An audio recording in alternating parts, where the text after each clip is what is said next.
Астана мен орталық Қазақстан газбен қамтылмақ. Осы және өзге де маңызды мәселелер биыл 7-ші рет ұйымдастырылып отырған Қазэнерджи Еуразиялық форумда талқыланбақ. 2 күн бойы әлем елдерінің мемлекеттік органдары мен ірі халықаралық энергетикалық корпорацияларының басшылары, сондай-ақ танымал энергетик сарапшылар еуразиялық және әлемдік өзекті мәселе төңірегінде пікір алмасып, тәжірибе бөліседі.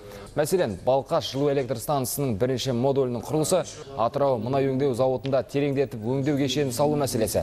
Қарашығанақ кенішінде газ өңдеу зауытын салудың жобасын аяқтап, құрылысын бастау күн тәртібінде тұр. Жалпы форумға дайындық бәрі жасалып біткен. 60-тан көп елден ұлттық мұнай комитеттерінің басшылары келеді. Дүниежүзілік эксперттердің жиналатыны белгілі. Біз өткен жылы 1800 адам қатысқан басында санап өткенбіз.